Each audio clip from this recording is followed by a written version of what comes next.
وہ کتنا دل گداز لمحہ ہے۔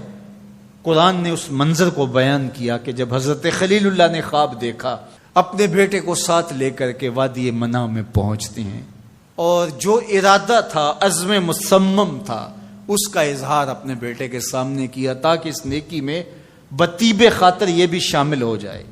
قرآن نے اس کو بیان کیا ہے۔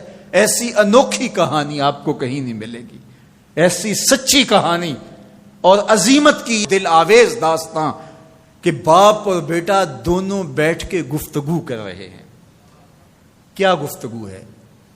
باپ کہہ رہا ہے کہ یا بنیا، اے میرے بیٹے۔ جو اہل زبان ہیں وہ اس کی نزاکت کو اور اس کی لطافت کو سمجھتے ہیں کہ یا بنی نہیں کہا گیا، میرے بیٹے نہیں، یا بنیا۔ جس طرح ماں لاڈ سے اپنی بیٹی کو بیٹی نہیں کہتی، میری بچڑی کہتی ہے، تو جب وہ بچڑی کہتی ہے تو اس کے اندر گوند گوند کے محبت رکھی ہوئی ہوتی ہے۔ تو یہاں ذرا لفظ دیکھیے، یا بنیا، اے میرے بیٹے۔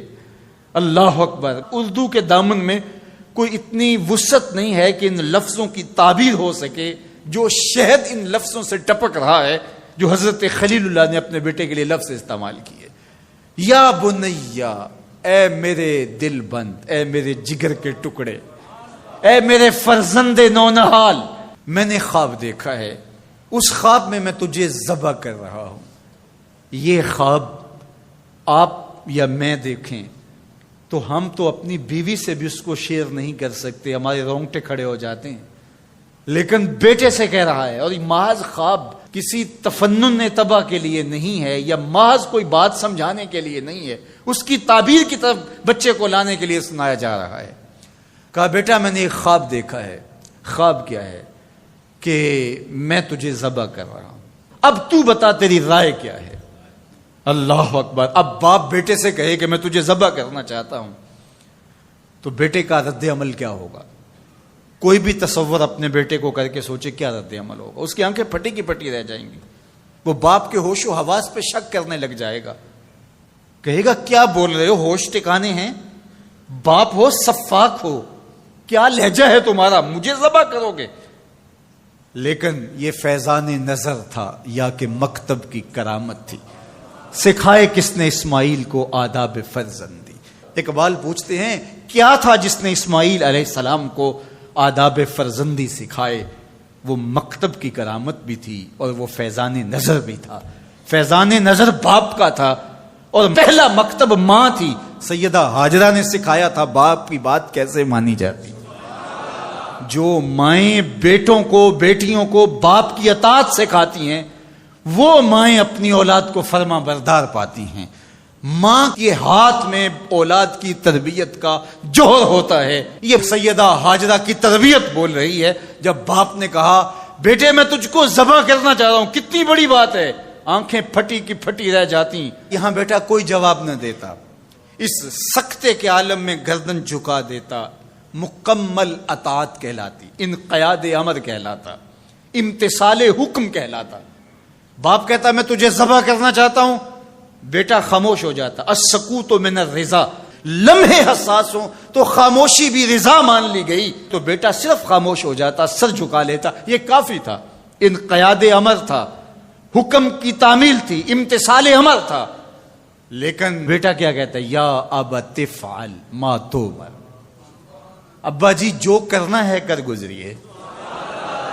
باپ نے جو پوچھا تھا وہ ذبح کے حوالے سے پوچھا تھا، تو ذبح کا جواب ذبح سے مکمل امتثال امر ہے۔ لیکن بیٹا دو قدم آگے بڑھ کے کہتا ہے یا ابت، اے میرے پیارے باپ۔ اب اس میں بھی بیٹے کا لہجہ تبدیل نہیں ہوتا۔ جب باپ ذبح کرنے کا کہہ رہا ہو اس وقت میرے ابو کہنا یہ امتثال امر کی انتہا ہے۔ اور آگے کیا کہا؟ افعل، کر گزریے۔ یہاں یہ نہیں کہا ذبح کیجئے، باپ نے کہا ذبح کرنا چاہتا ہوں، لیکن ذبح کے جواب میں ذبح نہیں آیا۔ ذرا دل تھام کے بیٹھیے، کتنا امتثال امر اور مکتب کی کرامت کا کیسے ظہور ہوتا ہے۔ یا ابا تفعل ما تؤمر، اے ابو ذبح کیا، جو بھی کرنا ہے کر گزریے۔ ماں میں عموم ہے، عموم، ما تؤمر، جو بھی حکم ہے ذبح کیا ہے جو بھی کرنا ہے کر گزریے، رہی بات میری تو یہ کام چھوٹا تو نہیں، ستجدنی انشاءاللہ من الصابرین، آپ دیکھیں گے میں صبر کر کے دکھاؤں گا، میں صبر کر کے دکھاؤں گا، تڑپوں گا بھی نہیں۔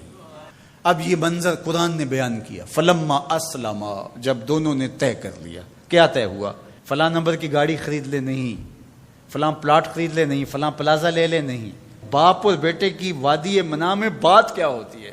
باپ کہتا ہے میں تجھے ذبح کرنا چاہ رہا ہوں، بیٹا کہتا ہے میں ہونے کے لیے تیار ہوں۔ آپ دیکھیں گے کہ میں جنبش نہیں کروں گا۔ اب قرآن نے یہاں جو لفظ استعمال کیے، لفظوں پہ فلما اسلما، یہیں سے اسلام ہے۔ اسلام یہ ہے یار کے آگے سر تسلیم خم کر دینا۔ من مانی کا نام اسلام نہیں ہے، اللہ رسول کی اطاعت کا نام ایمان۔ فلما اسلما، جب دونوں نے اس بات کو طے کر لیا، دونوں راضی ہو گئے، باپ ذبح کرنے پہ راضی ہے، بیٹا ذبح ہونے پہ راضی ہے۔ وَتَلَّهُ لِلْجَبِينِ، اور باپ نے بیٹے کو پیشانی کے بل لٹا لیا، ہاتھ میں چھری پکڑی ہے۔ بوڑھا باپ اپنے نونہال بیٹے کو ذبح کرنے پہ آمادہ ہے، جس کا کوئی قصور نہیں ہے، جس کو اللہ سے دعائیں مانگ مانگ کے لیا تھا۔ اللہ اکبر، کارکنان قضاء و قدر دم بخود ہیں، آسمان بھی سوگ کی چادر اوڑے ہوئے، وادی منع تھر تھر کانپ رہی ہے، رضوان جنت اور حوریں سسک رہے ہیں، مالک قیامت آنے والی ہے۔ کہا تم بھی کہتے تھے خلیفہ ہمیں بناؤ، ذرا میرے بندے کا انداز عبادت بھی دیکھو، میرے بندے کی بانکی ادا بھی دیکھو، میرے حکم پر اس کی تعمیل دیکھو۔ اللہ اکبر، حضرت خلیل اپنے بیٹے کو لٹا کے ہاتھ میں چھری پکڑے، بیٹے کو ذبح کرنے کے لیے آگے بڑھتے ہیں، ہاتھ میں چھری لیے ہے اور گردن پہ رکھتے ہیں، اور پوری قوت کے ساتھ چھری کو گردن پہ پھیر دیتے ہیں، لیکن ایک بال بھی نہیں کٹتا۔ اس کا یہ مطلب ہی کہ چھری نے اب کام نہیں کیا، میں کیا کروں؟ کہا شاید میرے دل میں کوئی ایسی بات آ گئی جس سے چھری کو روک دیا گیا۔ جلدی سے چھری کو پاس پڑی لکڑی یا پتھر پہ مارا۔ لما تقطع یا سکین، اے چھری کاٹتی نہیں ہے۔ آواز آئی الخلیل یامرنی والجلیل ینہانی، خلیل کاٹنے کا کہتا ہے، جلیل کہتا ہے خبردار ایک بال بھی کاٹا۔ پھر تیز کرتے ہیں اور دوبارہ چھری گردن پہ رکھتے ہیں۔ اللہ اکبر، گلا کٹ جاتا ہے، خون بہنے لگتا ہے۔ حضرت خلیل خوش ہو جاتے ہیں، آنکھوں سے پٹی کھول دیتے ہیں، لیکن منظر کیا دیکھتے ہیں کہ جس کو ذبح کیا وہ بیٹا نہیں، وہ تو دمبا ہے۔ اور حضرت اسماعیل پاس کھڑے مسکرا رہے ہیں، بے ساختہ زبان سے نکلا اللہ اکبر۔ تو حضرت اسماعیل بولے لا الہ الا اللہ واللہ اکبر۔ جبریل امین جو دمبا لے کے آئے تھے وہ بھی پاس کھڑے اور مسکرا رہے تھے، بولے اللہ اکبر وللہ الحمد۔ اب ابراہیم علیہ السلام کی سرشاری کا عالم، جبریل امین موجود ہیں اور دمبا پڑا ہوا ہے۔ اب ظاہر ہے بات سیدھی سیدھی ہے کہ اللہ کے حکم سے سب کچھ ہوا۔ حضرت ابراہیم علیہ السلام کے قلب اطہر کو تسلی ہو گئی، لیکن عین اس موقع پر وحی کی چمک سے منع کی وادی روشن ہو گئی، اور وحی نازل ہوتی ہے اور آواز آتی ہے وَنَادَيْنَاهُ أَن يَا إِبْرَاهِيمُ قَدْ صَدَّقْتَ الرُّؤْيَا إِنَّا كَذَلِكَ نَجْزِي الْمُحْسِنِينَ۔ عین اس موقع پہ ہم نے بھی آواز دی، ابراہیم بس بس، تو نے واقعی خواب پورا کر دکھایا، ہم نے تیری سنت کو قیامت تک باقی رکھا اور اس تیری نشانی مٹنے نہیں پائے گی۔ صدیاں بیتنے کے بعد آج بھی منا کی قربان گاہ سے لے کر دنیا کے آخری کونے تک سنت ابراہیمی کو زندہ کیا جاتا ہے۔ اللہ اکبر، کتنا جگرا تھا اس باپ کا اللہ کی رضا کے لیے۔ خلت کے تاج یوں نہیں ملتے، عظمتوں کی معراج یوں نصیب نہیں ہوتی۔ باپ بیٹے کو ذبح کرنے کے لیے آمادہ ہو جاتا ہے۔ ہمارے ایک بزرگ کہا کرتے تھے بیٹے ہر بندے کا کوئی نہ کوئی اسماعیل ہوتا ہے، جب تک وہ اپنے اسماعیل کی گردن پہ چھری نہیں رکھتا اللہ کی دوستی نصیب نہیں ہوتی۔ اپنی خواہشات کی گردن پہ، اپنی آرزوؤں کی گردن پہ چھری پھیرو، اللہ کے لیے محبوب سے محبوب چیز قربان کرنے کے لیے آمادہ ہو جاؤ، پھر تمہیں وہ اپنی قربتوں سے مالا مال